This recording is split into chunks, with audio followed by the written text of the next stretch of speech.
जय माता दी, जय माँ राजराजेश्वरी। आप सभी भक्तों को मेरा प्रणाम। आप सभी का हमारे माँ राजराजेश्वरी ज्योतिष केंद्र में आप सभी का स्वागत है। जिन भक्तों का, जिन जातकों का आज के दिन जन्म दिवस है, नए कार्य की शुरुआत है, उनको भी हमारी तरफ से बहुत बहुत शुभकामनाएं। आइए आज इस अंक में बात करते हैं गुरु पूर्णिमा के बारे में। 10 जुलाई को गुरु पूर्णिमा पूर्वाषाढ़ा नक्षत्र में गुरुवार के दिन व्यास पूर्णिमा के रूप में मनाई जाएगी।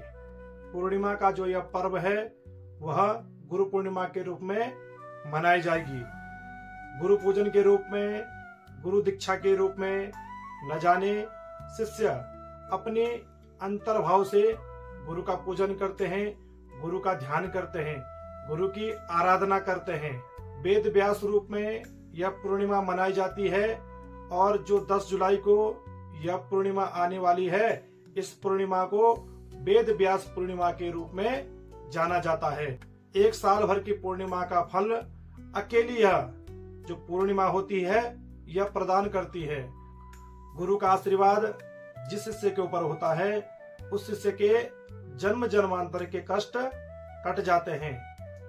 गुरु से जीवन जीने की कला, जीवन जीने की चाहत, नाना प्रकार के ज्ञान और भक्ति की जो प्राप्ति है गुरु से ही होती है।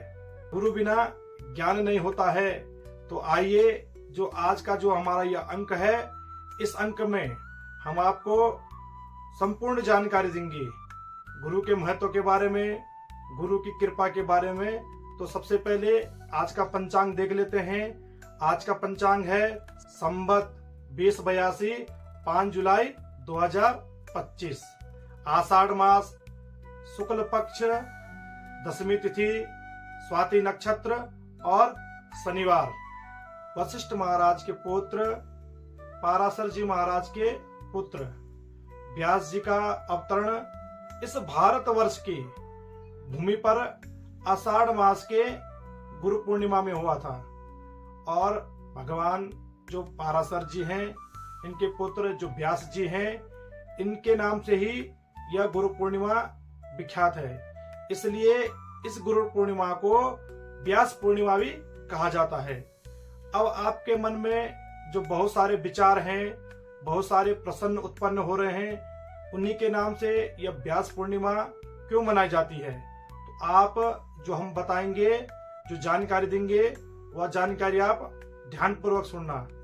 जितने भी हमारे नाना प्रकार के ग्रंथ हैं, जितने भी हमारे शास्त्र हैं, जितने भी हमारे वेद पुराण हैं, इन वेद पुराणों से जो हम लाभान्वित होते हैं, इस वेद पुराण की जो रचना है हमारे वेद व्यास जी ने की है।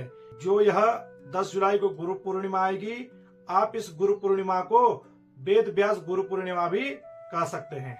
10 जुलाई को आप महर्षि वेद व्यास का पूजन करते हुए, महर्षि वेद व्यास जी का स्मरण करते हुए, साथ ही अपने अपने गुरु का पूजन करें। इसलिए सबसे पहले आप ध्यान देना, जब 10 जुलाई को जो गुरु पूर्णिमा है, इस गुरु पूर्णिमा में आप महर्षि वेद व्यास जी का पूजन करना न भूलना। गुरु पूर्णिमा के दिन हमें माता, पिता, गुरु इन सभी को सम्मानित करने का एक शुभ अवसर प्राप्त होता है, जिन्होंने हमें जीवन जीने की कला दी है, जिन्होंने हमें जीवन जीने का ज्ञान दिया है। इन सभी को हमें गुरु पूर्णिमा के दिन सम्मानित करने का शुभ अवसर प्राप्त होता है। वैसे तो हमें गुरु पूर्णिमा के दिन नहीं, बल्कि पूरे वर्ष जिंदगी की हर एक क्षण अपने गुरु का आदर करना चाहिए, अपने गुरु का मान सम्मान करना चाहिए। जिस गुरु ने हमें इस जीवन जीने की कला दी है, जिस गुरु ने हमें इस जीवन में आगे बढ़ने का रास्ता दिया है, जिस गुरु ने हमारे हर मार्ग पर अपने ज्ञान से हमारे मार्ग को प्रकाशित किया है, हमारे अंधकार को दूर किया है, उस गुरु को हमें अपने जीवन का हर एक क्षण, हर एक मिनट, हर एक समय समर्पित कर देना चाहिए। गुरु हमारे जीवन में अज्ञान का जो अंधकार है, इसको हटा करके हमारे जीवन को प्रकाशमय बनाता है और प्रकाशमय बना करके सद्मार्ग की ओर चलने के लिए प्रेरित करता है। गुरु दो शब्दों से मिलकर बना होता है, गु और रु। गुरु जब एक छोटा बच्चा पहली बार विद्यालय जाता है वह कोरे कागज के समान होता है, लेकिन गुरु अपनी सुंदर लेखनी से उस कोरे कागज पर जब लेख लिखता है तो वह कोरा कागज इतना सुंदर दिखता है, मन करता है उस कोरे कागज को बार बार देखते रहें। इसी तरह गुरु अपने ज्ञान से उस बालक को इतना सुंदर बना देता है। क्या है? गुरु गौरवशाली बनाए सदा, वह बच्चा हमेशा गौरवशाली बन जाता है। तो गुरु के बिना कोई भी कार्य है उसे कर पाना संभव नहीं है।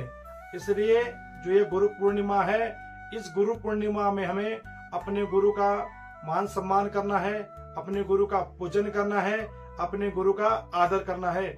जिस गुरु ने इस समाज में हमें चलने के लिए प्रेरित किया है, जिस गुरु ने इस समाज में हमें बोलने की शिक्षा दी है, जिस गुरु ने हमें इस समाज में आगे बढ़ने की शिक्षा दी है, उस गुरु का हम सम्मान करेंगे, उस गुरु का आशीर्वाद प्राप्त करते हैं। अज्ञानतिमिरान्धस्य ज्ञानाञ्जनशलाकया चक्षुरुन्मीलितं येन तस्मै श्री गुरुवे नमः। और स्वयं भगवान श्री राम कहते हैं, विप्र प्रसादा धरणी धरोहम, विप्र प्रसादात् कमलावरोहम, विप्र प्रसादात् अजितो जितोहम, विप्र प्रसादात् मम राम नाम।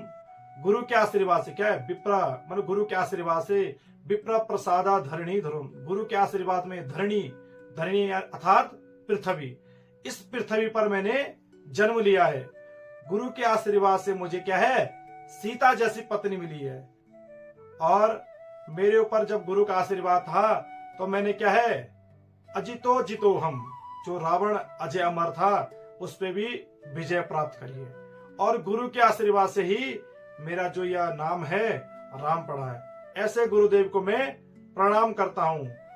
और जो यह 10 जुलाई आने वाली है, इस 10 जुलाई में आप अपने गुरुदेव का अच्छे से पूजन करिए, उनका आशीर्वाद प्राप्त करिए। और जो आगे की जानकारी होगी वह जानकारी आगे का जो अगला अंक होगा हमारा, उसमें हम आपको देंगे। तो चलिए, आज का समय हो चुका है संध्या वंदना करने का।